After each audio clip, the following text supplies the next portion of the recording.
Mister fantastic को squirrels अपने ship में कैद कर लेते हैं। दूसरी तरफ निक फ्यूरी की हाउलिंग कमांडोज सारे स्क्रल्स की पिटाई करके मैनहट्टन के लोगों को बचा रही थी। इसके बाद निक फ्यूरी असली मिस मार्वल को स्क्रल समझ के उसके ऊपर फायर कर देते हैं। दूसरी तरफ हमें पता चलता है कि मारिया हिल्स के शील्ड हेलिकेरियर में मारिया हिल्स को छोड़ के सभी एजेंट्स स्क्रल थे और वो लोग मारिया हिल्स को सभी के सामने सरेंडर करने को कहते हैं।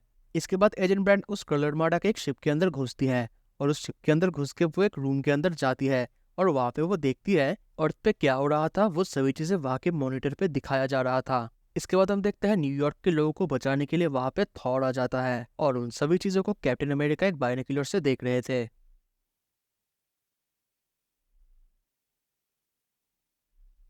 हमारी कहानी शुरू होती है थंडरबोल्ट्स माउंटेन से। नॉर्मन ऑसबॉर्न मार्वल को कहते हैं, मुझे दिमाग में चलने वाली आवाजों के बारे में बहुत कुछ पता है। आवाजें जो तुम्हें तरह तरह की दिशाओं में खींच के ले जाती है। और साथ ही साथ मैं तुम्हें ये भी बता सकता हूँ कि सिर्फ एक ही आदमी है जो ये कह सकता है कि तुम अंदर से और बाहर से कैसे हो, और वो कोई और नहीं बल्कि तुम खुद हो। तुम्हें हमें यहाँ पे मारने के लिए भेजा गया था, पर जैसा कि तुम देख सकते हो कि तुम हमें नहीं मार सकते। क्या मैं तुमसे कुछ पूछ सकता हूँ? तुमने अपना जो ये डिस्ट्रॉयर वाला फॉर्म अपनाया है, क्या तुमने ये स्क्रल्स के कहने पे किया या फिर तुमने खुद की मर्जी से किया? इसके बाद ऑसबॉर्न आगे पूछते हैं, क्या तुम एक स्लीपर एजेंट थे? यानी कि मैं बताना चाहता हूँ कि क्या तुम्हें पहले से पता था कि तुम कौन हो? क्या तुम्हें पता था कि तुम यहाँ पे क्यों आए हो? तब मार्वल जो असल में स्क्रल था वो इस बात से साफ इनकार कर देता है। तब ऑसबॉर्न आगे कहते हैं, तुम्हें लगा कि तुम क्री वॉरियर मार्वल हो, क्यों है ना? तुम धरती के रखवाले हो और तुम्हें हमेशा से ही ये लगता आया है कि तुम जरूरत के वक्त हमारी मदद करोगे।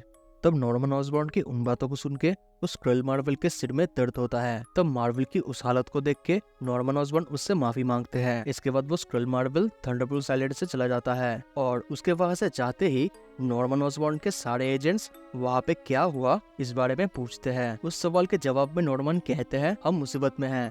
5 मिनट के अंदर थंडरबोल्ट अल्फा टीम को तैयार करो और साथ ही साथ जितनी जल्दी हो सके मैकगर्गन को ढूंढो। एक और बात याद रखना, अगर कोई ऐसी हरकत करे जो उसे नहीं करनी चाहिए तो उसे तुरंत गोलियों से उड़ा देना, क्योंकि आज के दिन सभी लोग वैसे नहीं हैं जैसे कि वो कहते हैं कि वो है। और ये कह के नॉर्मन ऑसबॉर्न उनके एक एजेंट के हाथ से एक स्नाइपर गन ले लेते हैं और वो गन लेने के बाद वो कहते हैं, अब हम लोग एक जंग लड़ रहे हैं। इसके बाद हम चले जाते हैं एक अनजान जगह पे, जहाँ पे हम देखते हैं कि केसी लैंग की आंखें खुलती है और तब हम देखते हैं कि केसी लैंग की आंखों के सामने विजन, पेट्रियट और हॉकाई खड़े होते हैं। हॉकाई केसी लैंग से कहती है, केसी लैंग, उस दुनिया में तुम्हारा फिर से स्वागत है जहाँ पे सभी लोग बहुत मुश्किल से जी रहे हैं। इसके बाद केसी लैंग केट बिशप से पूछती है कि आखिर क्या हुआ था, जिसके जवाब में केट बिशप कहती है, हमारा जान बचाया गया है। इसके बाद फोबोस केसी लैंग को एक ड्रिंक देते हुए कहता है, तुम लगभग मर गई थी। तब केसी लैंग पूछती है, आखिर तुम हो कौन और साथ ही साथ हम हैं कहाँ पे? तब फोबोस जवाब देता है, मेरा नाम है फोबोस, मैं हूँ डर का देवता और मैं यहाँ पे नया हूँ। इसके बाद उन लोगों की नजर पड़ती है निक फ्यूरी पे। निक फ्यूरी क्वैक से सारे न्यूज नेटवर्क्स चेक करने को कहते हैं। क्वैक निक फ्यूरी से कहती है कि पूरी दुनिया के ग्लोबल ट्रांसमिशन को काट दिया गया है। तब निक फ्यूरी कहते हैं कि ये तो मैं भी नहीं कर सकता। इसके बाद क्वैक कहती है, सर, मुझे लगता है कि हमें अपने सारे पावर्स कट कर देने चाहिए क्योंकि वो लोग हमें ट्रैक कर रहे हैं। तब निक फ्यूरी कहते हैं, नहीं, अभी नहीं, मुझे लगता है कि वो लोग हमें कुछ बताने की कोशिश कर रहे हैं। इसके बाद हम देखते हैं दुनिया भर के सारे बड़े चेहरे न्यूज स्क्रीन पे सामने आते हैं। वो सभी लोग कह रहे थे, हम तुम्हें यहाँ पे चोट पहुंचाने नहीं आए हैं, हम बहुत दूर से यूनिवर्स पे ट्रेवल करके यहाँ पे आए हैं। आप लोग बहुत ताकतवर हो, पर आप लोगों को शायद पता नहीं है कि आप लोग तबाही के किनारे पे खड़े हुए हो। आप सभी लगातार जंग और बीमारी के बीच जी रहे हो जो कभी ठीक नहीं हो सकती। तुम लोगों में से कुछ लोग इसलिए रोते हैं क्योंकि उन लोगों के पास बहुत कुछ नहीं है। दूसरी तरफ तुम लोगों में से बहुत सारे लोग ऐसे भी हैं जिन लोगों के पास कुछ भी नहीं है, और ऐसे करके तुम लोग अपने इकोसिस्टम को बर्बाद कर रहे हो जो कभी ठीक नहीं हो सकती। तुम लोगों को अपनी हालत के बारे में बहुत अच्छी तरह से पता है, पर उसे ठीक करने की जगह तुम लोग कुछ नहीं करते, और यही चीज हम लोगों को सबसे ज्यादा परेशान करती है। हम तुम्हें चोट पहुंचाना नहीं चाहते और ना ही हम तुम्हारा खून बहाना चाहते हैं।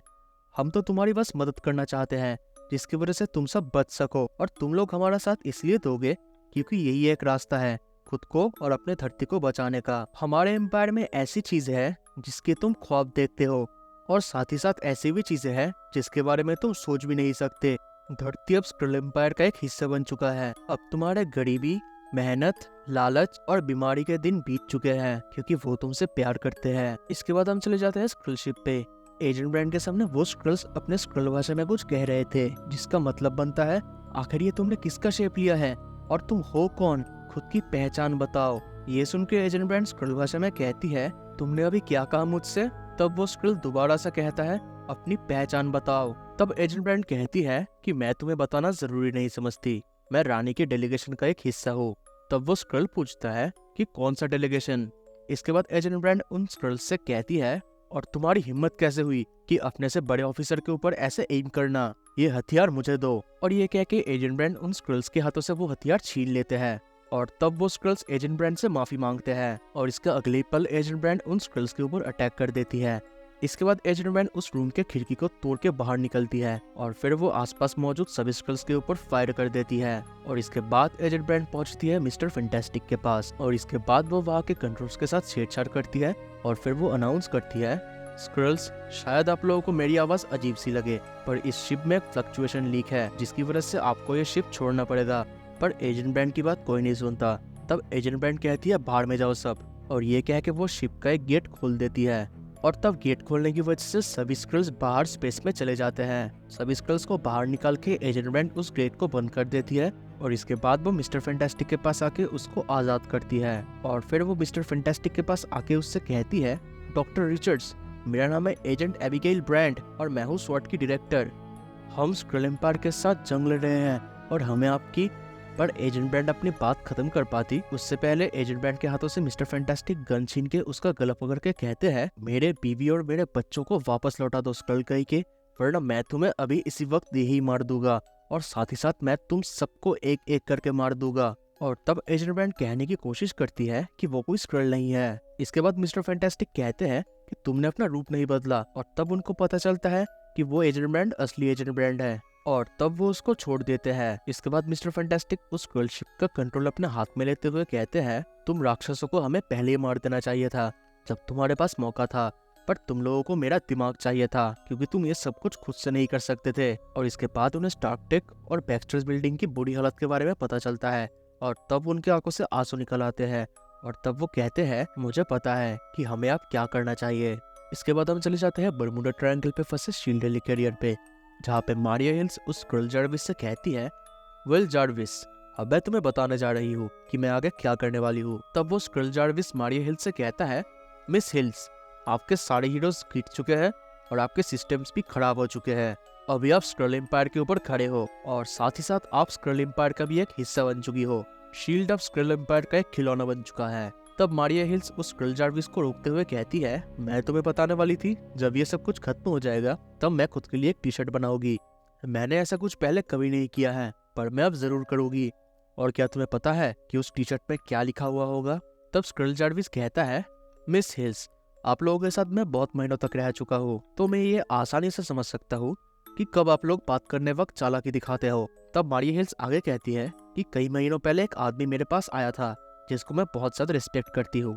उसने मुझसे कहा था कि शील्ड एक ऐसा रोबोट बनाती है जो कभी भी तुम्हारी जगह ले सकती है। हम इन रोबोट्स को जासूसी के काम में इस्तेमाल करते हैं। उसने मुझसे इन रोबोट्स को इस्तेमाल करने को कहा था, जो आइडिया बहुत ज्यादा बुरा भी नहीं था। और हाँ, मैं तुमसे ये कह रही थी मैं एक ऐसा टी शर्ट बनवाऊंगी जिसमें लिखा हुआ होगा। पर मारिया हिल्स अपनी बात खत्म कर पाती उससे पहले स्क्रल जार्विस अपने सोल्जर्स से कहते हैं कि इसे खत्म कर दो और उसके अगले पल मारिया हिल्स के ऊपर वो स्क्रल्स गोलियां चला देते हैं। पर हम देखते हैं कि वो मारिया हिल्स असल में असली मारिया हिल्स थी ही नहीं, बल्कि वो तो एक रोबोट थी। और वो कहती है कि उस टी शर्ट में लिखा हुआ होगा कि निक फ्यूरी सही थे। और इसके अगले ही पल हम देखते हैं सारे स्क्रल्स की नजर असली मारिया हिल्स पे जाती है और मारिया हिल्स को देखते ही वो लोग मारिया हिल्स के ऊपर गोलियां चलाना शुरू कर देते हैं। पर उसी वक्त मारिया हिल्स शील्ड हेलिकॉप्टर को सेल्फ डिस्ट्रक्शन का इंस्ट्रक्शन देती है और इसके अगले ही पल हम देखते हैं शील्ड हेलिकॉप्टर एक बहुत जोरों के धमाके के साथ तबाह हो जाती है। दूसरी तरफ हम देखते हैं कि स्क्रल मदरशिप पे एजेंट ब्रांड की अचानक से आंख खुलती है और होश में आने के बाद वो देखती है रीड रिचर्ड्स को। रीड रिचर्ड्स एजेंट ब्रांड के ऊपर जेनेटिक टेस्ट कर रहा था, ये पता लगाने के लिए कि वो कोई स्क्रल है कि नहीं। जब रिचर्ड्स को पता चलता है कि एजेंट ब्रांड कोई स्क्रल नहीं है तब रिचर्ड्स एजेंट ब्रांड से माफी मांगता है।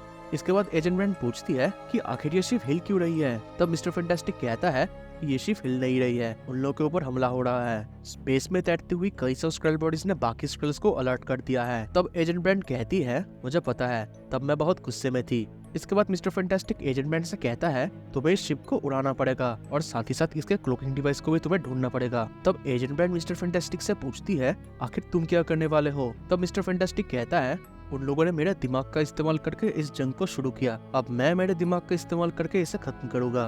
तब एजेंट बैंड पूछती है उन लोगों ने तुम्हारे दिमाग का इस्तेमाल किया, पर इसका मतलब क्या है। पर मिस्टर फैंटास्टिक कुछ कहने जाते इससे पहले वो लोग एक बहुत बड़ा धमाका सुनते हैं और तब मिस्टर फैंटास्टिक एजेंट बैंड से कहता है मेरी बात सुनो, इसी वक्त फ्लाइट डेक में जाओ और हमें यहाँ से निकालो। इसके बाद मिस्टर फैंटास्टिक जब बाहर देखता है तब उसे दिखता है कि किसी ने पूरे स्क्रिल आर्माडा को तबाह कर दिया और वो देखते हैं कि स्क्रिल आर्माडा को कोई और नहीं बल्कि कैप्टन मार्वल ने तबाह किया। तब कैप्टन मार्वल को देख के एजेंट बैंड कहती है तो फाइनली हमें कोई अच्छी खबर मिली। इसके बाद रीड कहता है कि हमें न्यूयॉर्क ले चलो, पर एजेंट बैंड कहती है कि नहीं, अभी हम न्यूयॉर्क नहीं जा सकते। तब मिस्टर फैंटास्टिक कहता है पर मेरी फैमिली मर रही है वहाँ पे। तब एजेंट बैंड कहती है कि पूरी धरती मर रही है और हम न्यूयॉर्क जाएंगे, पर उससे पहले हमें कुछ लोगों को उठाना पड़ेगा। इसके बाद हम दोबारा सेवेज लैंड में चले जाते हैं और वहाँ पे हम देखते हैं कि टोनी की हालत फिर से खराब होने लगती है। इसके बाद ब्लैक विडो और लोगन पीछे मुड़ के टोनी से कहते हैं टोनी मुझे लगता है कि हमसे मिलने कुछ मेहमान आए हैं। तब हम देखते हैं स्पाइडरमैन को जो वहाँ पे कजार,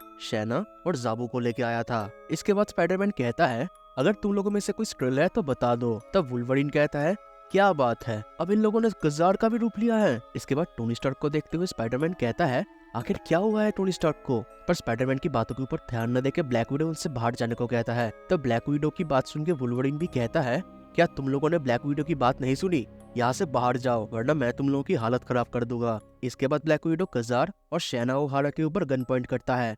तब कजार कहता है मुझे लगता है कि तुम्हें इस गन को हमारे बदले किसी और के ऊपर पॉइंट करना चाहिए। वो लोग एक दूसरे के साथ बहस कर रहे थे। तब हम सुनते हैं किसी की आवाज को जो कहती है मुझे पता है कि असल में कौन स्क्रिल है और कौन नहीं। तब हम वहाँ पे जोएल, मिस मार्वल, एमा फ्रॉस्ट और वंडरमैन को देखते हैं। एमा फ्रॉस्ट कहती है मेरा नाम है एमा फ्रॉस्ट और मैं हूँ हेलफायर क्लब की व्हाइट क्वीन। मैं तुम लोगों के दिमाग पढ़ सकती हूँ और साथ ही साथ मैं तुम लोगों के दिल के अंदर भी झांक सकती हूँ। सिर्फ भगवान जानता है कि मैं कितने मुश्किलों के साथ कितने वक्त से उस स्क्रिल शिप में रही थी और तुम सभी स्क्रिल क्रिएचर को इसकी कीमत चुकानी पड़ेगी। इसके बाद एमा फ्रॉस्ट स्पाइडरमैन की तरफ इशारा करके कहती है तुम स्पाइडरमैन, मैं बहुत अच्छी तरह से जानती हूँ कि तुम आखिर क्या हो और कौन हो। तब स्पाइडरमैन कहता है वेल तुम झूठ बोल रही हो ये तो मुझे बहुत अच्छी तरह से पता है और सबसे बड़ी बात तो ये है कि तुम खुद ही स्क्रल हो। अब ये चाहते हैं कि हम एक दूसरे को मारे। इसके बाद मॉकिंगबर्ड क्लिंट से मेनलैंड चलने को कहती है पर इनविजिबल वुमन उस बात से साफ इनकार कर देती है और वो कहती है इस जगह से कोई भी नहीं जाएगा और मेरा नाम है सूजन स्टॉर्म, मैं फैंटास्टिक फोर की एक मेंबर हूँ और जब तक मुझे इस मामले से शांति नहीं मिलती तब तक मैं तुम सबको मेरे फोर्स फील्ड में कैद करके रखूंगी। इसके बाद स्पाइडरमैन उन लोगों से दोबारा कहता है कि वो कोई स्क्रिल नहीं है और इसके बाद वो कहता है और मेहरबानी करके क्या तुम उस बंदूक को मेरे सिर के पीछे से हटाओगी। इसके बाद जोएल, थॉर और आयरन मैन से कहती है कम ऑन गाइस, क्या तुम लोग हमें बता सकते हो कि हमें अब क्या करना चाहिए। तब मिस मार्वल भी आयरन मैन से कहती है हाँ उसने सही कहा, हमें अब बताओ कि प्लान क्या है। इसके बाद थॉर कहता है मेरे पास एक प्लान है, पर थॉर अपना प्लान बताता उससे पहले उन सभी की नजर आसमान पर जाती है। तब हम देखते हैं कि आसमान से जमीन पे एक रे गिरती है और वो रे किसी और ने नहीं बल्कि मिस्टर फैंटास्टिक ने गिराई थी और उस रे के गिरने से हम देखते हैं कि सारे स्क्रल्स अपने असली रूप में आ गए। इसके बाद वो स्क्रल थॉर सभी लोगों से कहता है मेरी बात सुनो, ये जरूर कोई चाल है। पर एडिस उस स्क्रल की एक बात नहीं सुनता और वो उस स्क्रल के ऊपर अपने एक्स से अटैक करके उस स्क्रल को मारते हुए कहता है अपना मुंह बंद रखो। इसके बाद वो स्क्रल मॉकिंगबर्ड क्लिंट बार्टन से कहने की कोशिश करती है कि उन लोगों के साथ खेल खेला जा रहा है, पर क्लिंट बार्टन उस स्क्रल की एक नहीं सुनता और वो गुस्से से उस स्क्रल के ऊपर गोली चला के उसे मार देता है। और फिर हम देखते हैं कि सारे सुपर हीरोज एक एक करके उन स्क्रल्स के ऊपर टूट पड़ते हैं। और फिर दूसरी तरफ हम देखते हैं कि मिस्टर फैंटास्टिक उस सूजन बनी हुई स्क्रल को अपने हाथों से जकड़ लेता है और फिर वो उससे अपने बच्चों के बारे में पूछता है और तब वो स्क्रल कहती है क्या तुम्हारे बच्चे भी हैं। पर वो स्क्रल आगे कुछ कह पाती उससे पहले मिस्टर फैंटास्टिक उस स्क्रल का गला घोट के उसे मार देता है। इसके बाद टोनी से ब्लैक विडो कहती है टोनी तूने देखा, मैंने तुम्हें कहा था ना तुम कोई स्क्रल नहीं हो। पर टोनी कुछ कहना चाहता था पर बुरी हालत होने की वजह से वो कुछ कह नहीं पाता। ब्लैक विडो कहती है मेरी बात सुनो, तुम बस बीमार हो और कुछ नहीं। इसके बाद हम टोनी और ब्लैक विडो के पीछे एजेंट ब्रांड को देखते हैं जो कहती है लेडीज और जेंटलमैन, न्यूयॉर्क सिटी अभी खतरे में है और धरती स्क्रल एम्पायर के कंट्रोल में है। अगर कोई इस बारे में कुछ करना चाहेगा तो वो जल्दी से जल्दी इस शिप के अंदर आ जाए क्योंकि हम अभी निकलने वाले हैं। टोनी को क्या हुआ मिस्टर फैंटास्टिक उस बारे में ब्लैक विडो से पूछता है। तब ब्लैक विडो कहती है कि स्क्रल ने टोनी का ये हालत किया है। इसके बाद स्पाइडरमैन कहता है कि जंगल में बहुत सारे स्क्रल्स अभी भी मौजूद है। तब शैना कहती है तुम लोग जाओ, हम लोग उनसे निपट लेंगे। तब कजार कहता है मैं न्यूयॉर्क जाके तुम लोगों की मदद करना चाहूंगा। इसके बाद वहाँ पे एको आ जाती है। एको सभी से स्पाइडर वुमन कहाँ है उस बारे में पूछती है और वो साथ ही साथ ये भी कहती है कि स्पाइडर वुमन एक स्क्रल है। तब उस बात को सुनकर ब्लैक विडो कहती है कि हाँ ये बात सच है। इसके बाद ल्यूक केज की नजर पड़ती है क्लिंट पे, जो उस मरे हुए स्क्रल मॉकिंगबर्ड के पास बैठ के रो रहा था। तब ल्यूक केज क्लिंट से कहता है क्लिंट अब इसे छोड़ दो। तब क्लिंट सभी लोगों से कहता है मेरी बात सुनो सभी लोग। इसके बाद वो गुस्से में कहता है ये तब तक खत्म नहीं होगा जब तक मैं उन लोगों में से एक एक को अपने हाथों से न मार दूं। सो गाइस, ये था आज का सीक्रेट इन्वेजन का video. If you like the video then hit the like button and subscribe for more. मैं मिलूंगा आपसे इसके अगले पार्ट में, तब तक के लिए गुड बाय।